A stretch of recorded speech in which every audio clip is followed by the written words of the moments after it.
Something unusual is happening precisely because it is being presented as routine. Power is changing hands in Venezuela under language that sounds procedural, managerial, almost administrative, transitional authority, stabilization, continuity of services. These are not the words of conquest or collapse. They are the words of institutions stepping in after concluding that the existing structure is no longer functional enough to preserve itself. That should immediately raise a red flag. When a system frames intervention as maintenance, it is signaling that legitimacy has already quietly moved elsewhere. The removal of Nicolas Maduro is not being sold as a dramatic overthrow. And that is exactly the point. There are no victory speeches, no chest-thumping declarations of regime change. Instead, there is paperwork, coordination, and a carefully managed narrative of necessity. The United States is not claiming triumph. It is claiming responsibility. That distinction matters. Historically, great powers announce ambition when they are confident. They announce obligation when they believe disorder will otherwise spread beyond containment. On the surface, this looks like decisive action.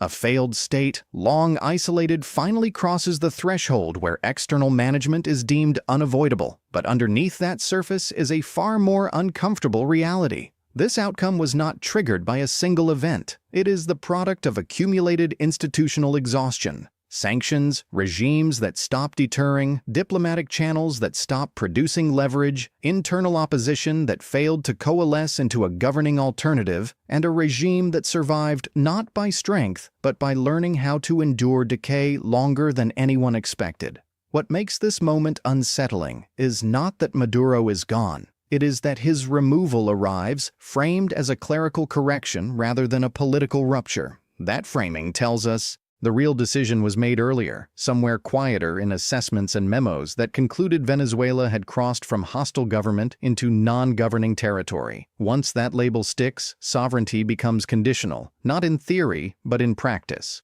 The United States assuming transitional authority is not about ideology. It is about risk management. Refugee flows, narcotics routes, energy infrastructure, and regional credibility all intersect in Venezuela. When institutions decide those risks are no longer containable through pressure alone, they escalate to supervision. This is not idealism. It is institutional self-preservation. The sharp edge of this moment is that it exposes how international norms bend when stability is redefined as a shared asset rather than a national one. There is also something telling in how restrained the messaging has been. No promises of rapid democracy, no timelines that lock policymakers into future embarrassment. Instead, the language is deliberately narrow, temporary, transitional, technical. That is not because expectations are low. It is because institutions have learned that overpromising creates resistance both domestically and internationally. Control is easier to maintain when ambition is disguised as caretaking. This is why the phrase 1 minute ago resonates not because events are literally instantaneous, but because public awareness always lags institutional consensus. By the time audiences are told something has happened, it has usually already been normalized within power structures. The shock belongs to observers, not decision-makers. For them, this was the closing of a file that had been open far too long. If this feels abrupt, that is intentional. Institutional power prefers quiet conclusions to dramatic endings. Drama creates martyrs. Quiet transitions create paperwork. And paperwork, not passion, is how modern power sustains itself when legitimacy has eroded beyond repair. To understand why this unfolded the way it did, you have to step back from personalities and look at how institutions behave when trapped in long-running failure. Venezuela did not suddenly collapse. It entered a slow institutional paralysis years ago, one that every major external actor learned to work around rather than resolve. That choice shaped everything that followed. After disputed elections, sanctions, and diplomatic isolation, Venezuela became a test case for a modern contradiction. How to punish a government without assuming responsibility for the consequences of its collapse. The United States and its allies applied pressure incrementally, not because they expected rapid change, but because sanctions had become the least costly visible action. They signaled disapproval without committing to enforcement. Over time, this produced a strange equilibrium. The regime survived, the economy hollowed. out, and the international community adjusted to managing symptoms instead of outcomes. This is where institutional logic matters. Sanctions are not designed to build alternatives. They are designed to degrade capacity. But when degradation outpaces replacement, institutions face a dilemma. Either accept permanent instability or intervene directly. For years, policymakers chose the former largely because the latter carries political, legal, and reputational costs. Intervention invites comparison to past failures. Non-intervention can be blamed on local actors. Inside Venezuela, the state apparatus adapted in predictable ways. Governance narrowed. Revenue streams shifted from formal exports to informal networks. Loyalty became transactional rather than ideological. This was not a strong state, but it was a resilient one. It learned how to survive without functioning. That is often worse than collapse because it removes urgency. Institutions abroad could point to continuity, however degraded, as justification for delay. Meanwhile, opposition movements were treated as symbolic leverage rather than governing replacements. Recognition without capacity building created a political mirage. External actors could claim moral alignment without confronting the harder question of who would actually run the country if the regime fell. That gap remained unresolved for years, quietly reinforcing the status quo. What changed was not belief in democracy or human rights. What changed was the risk calculus. Migration pressures intensified, energy markets shifted, criminal networks expanded their reach. At some point, Venezuela stopped being a contained failure and became a systemic irritant. That is when institutions recalibrate, not publicly, but internally. The key institutional shift occurred when stability was redefined as a shared responsibility rather than a national one. Once policymakers concluded that Venezuela's dysfunction directly undermined regional order, the question stopped being whether intervention was legitimate and became whether inaction was defensible. That is a subtle but decisive change. Institutions do not act when they feel morally compelled. They act when existing tools no longer protect their core interests. The United States did not wake up one morning eager to assume transitional authority. It arrived there after exhausting indirect mechanisms.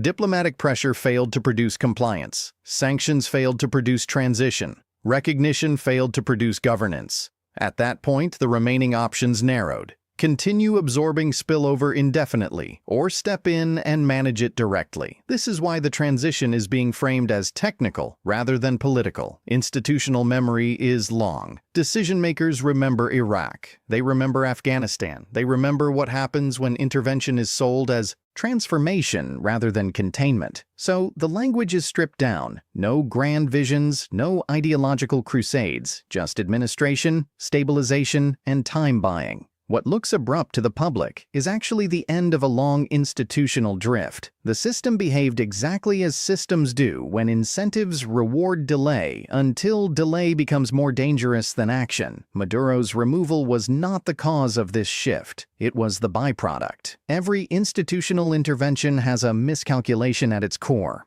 not always by the actors who ultimately move, but by those who assumed the system would keep tolerating drift. In this case, the central error was believing that survival equaled control. It didn't. It merely postponed the reckoning.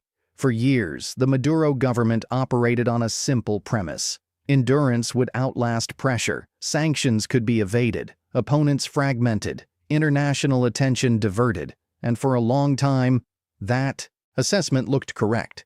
The regime remained standing, power stayed centralized, the optics of sovereignty held. What was missed was that institutions outside Venezuela were not measuring success the same way. They were not asking whether Maduro remained in office. They were asking whether the Venezuelan state still functioned as a usable unit in the regional system. That difference in metrics is where the miscalculation began. Maduro's strategy assumed that as long as he did not provoke a dramatic rupture, external actors would avoid escalation, no mass crackdowns that forced intervention, no direct attacks on neighboring states, no actions that would unify regional blocs against him. In isolation, this was rational. The regime played for time, betting that global fatigue, competing crises, and political turnover in Washington would keep pressure fragmented. What it failed to account for was how institutions absorb failure. They do not panic, they document, they reassess thresholds quietly. Over time, Venezuela crossed several of them, not loudly but definitively. The first was governability. Ministries became shells, public services deteriorated to the point where external agencies were informally substituting for state functions. When international actors begin coordinating humanitarian logistics independently of a government, that government has already lost a core attribute of sovereignty, whether it acknowledges it or not. The second was predictability. Informal power networks replaced formal chains of command. Policy decisions became opaque, inconsistent, and increasingly driven by survival economics rather than state strategy. For outside institutions, unpredictability is more dangerous than hostility. You can deter an enemy. You cannot easily hedge against a vacuum. The third was spillover. Migration was no longer episodic. It was structural. Criminal economies no longer respected borders. They exploited them. Energy infrastructure failures began to affect regional markets. At that point, Venezuela stopped being a domestic problem with international sympathy and became an international problem with domestic roots. Maduro's circle misread these signals because none of them looked like imminent collapse. The regime still controlled territory. The security forces remained loyal enough. Opposition remained divided. From inside the system, it felt stable. From the outside, it looked inert and contagious. There was also a misjudgment about U.S. constraints. The assumption was that Washington's institutional trauma from past interventions would override any appetite for deeper involvement. That assumption held until it didn't. What changed was not confidence, but tolerance. Institutions do not need optimism to act. They need to conclude that non-action has become the higher risk path. By the time transitional authority was discussed seriously, the decision was no longer about Maduro personally. It was about whether his continued presence blocked any viable stabilization pathway. Once that conclusion hardened, removal became procedural, not dramatic, not ideological, administrative. This is the most dangerous position for a regime to be in. Not hated enough to be overthrown publicly, but dysfunctional enough to be bypassed quietly. The miscalculation was believing that staying upright was the same as staying relevant. It wasn't. Once the decision threshold was crossed, the most revealing phase began. Not the removal itself, but the institutional choreography that followed. This is where power shows its true character. Loud actors disappear. Quiet ones move first. There was no single announcement that changed everything. Instead, coordination began appearing in places that rarely attract public attention. Legal authorities were clarified, interagency lines were tightened, regional partners were briefed before headlines were written. This is how modern institutions signal commitment without provoking unnecessary resistance. They move sideways before moving forward. Within the United States, the shift was handled as a governance problem, not a political victory. Responsibility flowed through bureaucratic channels accustomed to managing fragile states rather than confronting adversaries. That distinction matters. Adversaries invite escalation. Fragile systems invite containment. Once Venezuela was categorized as the latter, the tone hardened, but the volume dropped. What followed was a deliberate narrowing of objectives. No regime branding, no public celebration of removal. Instead, emphasis was placed on continuity of services, asset protection, and risk insulation. Energy infrastructure was prioritized. Financial channels were monitored to prevent sudden capital flight or illicit diversion. Security coordination focused on preventing fragmentation rather than asserting dominance.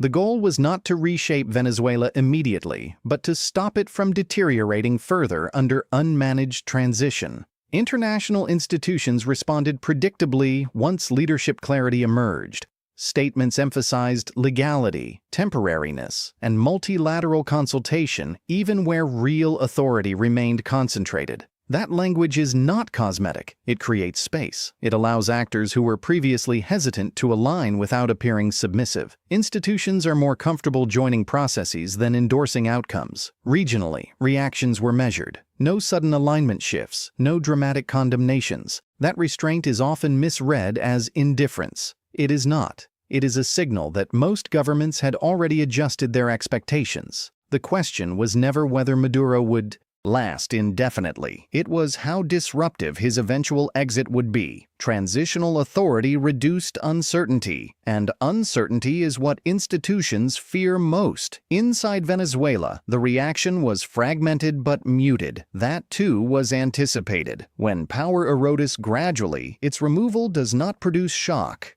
It produces recalculation. Local actors began testing boundaries rather than resisting outright. Bureaucrats waited for directives. Security structures observed before committing. This is what happens when authority has been hollowed out before it is removed. There is nothing left to defend emotionally. What stands out most in this phase is what did not happen. There was no immediate rush to elections, no sweeping declarations about national renewal, no moral framing designed for international applause. That restraint reflects institutional learning. Ambition creates timelines. Timelines create failure points. Institutions that have been burned before now prefer ambiguity to false certainty. The real action occurred in alignment. Agencies that had previously worked around Venezuela now worked through it. Data sharing increased. Enforcement coordination tightened. Informal arrangements were formalized quietly. None of this required spectacle. It required consensus, and consensus had already formed. By the time observers noticed a shift, the machinery was already running. That is the hallmark of institutional reaction.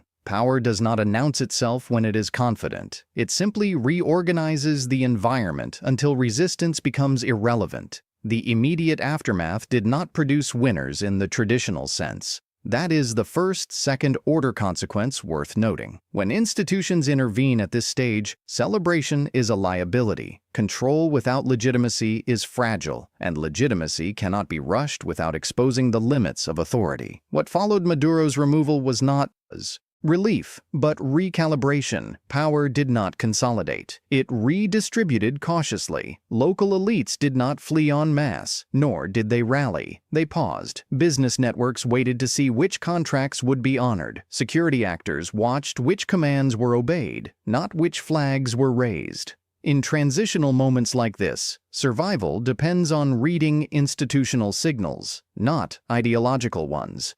One consequence became clear quickly. The illusion of neutrality evaporated. Actors who previously benefited from ambiguity were forced to choose alignment or irrelevance. Smuggling networks adjusted routes. Regional intermediaries renegotiated access. Even humanitarian organizations recalculated their operating assumptions. Transitional authority collapses gray zones by design. It replaces informal tolerance with formal rules, and that always produces friction. Another effect surfaced more quietly. Expectations dropped. That sounds negative, but it is stabilizing. Grand promises create pressure that fragile systems cannot absorb. By refusing to frame this as liberation or rebirth, institutions lowered the temperature. Markets responded cautiously rather than euphorically. Regional governments adopted wait-and-see postures instead of rushing to claim credit.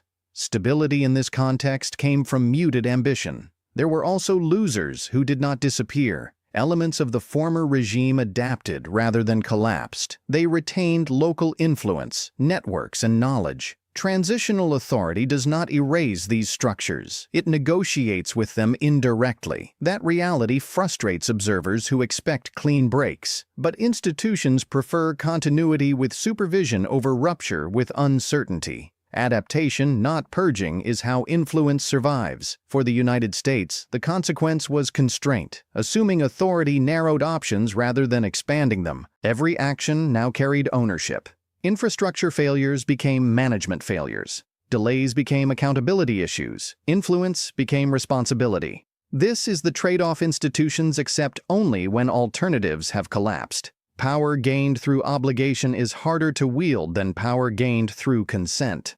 Internationally, credibility shifted in subtle ways. Some actors interpreted this as proof of resolve. Others saw it as confirmation that sovereignty is conditional when states fail persistently. Both readings can coexist and both carry costs. Deterrence improves, but trust becomes transactional. Institutions gain leverage, but lose the moral insulation of distance. Perhaps the most telling consequence was psychological. For years, Venezuela functioned as a warning without resolution. Its endurance normalized failure. Transitional authority disrupted that normalization. It signaled that there is eventually a line institutions will enforce. Not loudly, not heroically, but definitively. That message traveled far beyond Karakus. Yet this moment did not close the chapter. It complicated it. Power moved indirectly. Those best positioned were not idealists or loyalists, but administrators. People who understand systems well enough to operate within constraints. The winners did not celebrate. The losers did not vanish.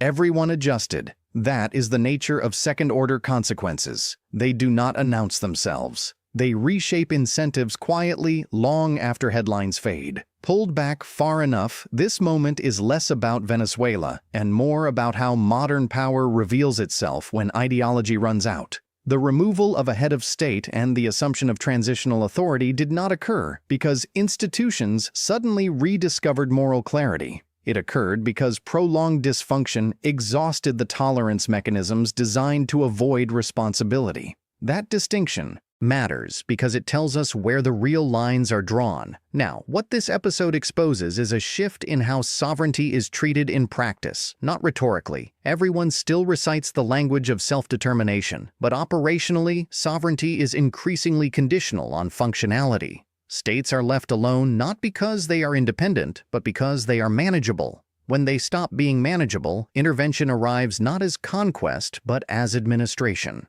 That is a colder, more technocratic standard, and it is becoming normalized. This also clarifies something about institutional credibility. Power today is less interested in persuasion than in insulation. The goal is not to convince the world that intervention is noble, but to prevent instability from spreading. That produces actions that feel abrupt and explanations that feel incomplete. Institutions do not seek applause when they are acting defensively. They seek compliance and quiet. For the United States, this moment reflects a form of resilience that is rarely acknowledged. Not moral resilience, but procedural resilience. The ability to absorb failure, abandon ineffective tools, and assume direct responsibility when indirect pressure stops working. That does not make the outcome admirable. It makes it legible. Institutions that cannot adapt calcify. Institutions that can adapt accumulate authority, even when they would rather not. There is also decay visible here, and it should not be ignored. The fact that transitional authority was the least bad option is itself an indictment of the system that preceded it. Years of half measures produced a scenario where direct management became preferable to continued ambiguity. That is not strength. It is a late correction. Modern power often arrives after preventable collapse, not before it. The lesson for other states is uncomfortable. Longevity is no longer protection. Endurance without functionality does not preserve sovereignty. It erodes it. Regimes that mistake survival for stability may discover too late that institutions stopped negotiating long ago and started preparing quietly. The absence of warning is not evidence of tolerance. It is evidence of documentation. For observers, this moment should recalibrate expectations. There will be no clean resolution, no cinematic redemption arc, no decisive victory lap. Transitional authority is not a solution. It is a holding pattern. Its success will not be measured by transformation, but by whether deterioration slows enough for alternatives to emerge. If they do not, authority will linger. Institutions rarely withdraw from problems that remain unsolved. What ultimately stands out is how normal this was allowed to look. That is the most telling signal of all. When power can change hands without spectacle, without outrage, without urgency, it means legitimacy has already migrated. The event feels sudden only because the public is arriving at a conclusion institutions reached long ago. This is how modern power operates now. Quietly, administratively, with restrained language and hardened incentives, not because it is confident in outcomes, but because it has run out of patience for drift.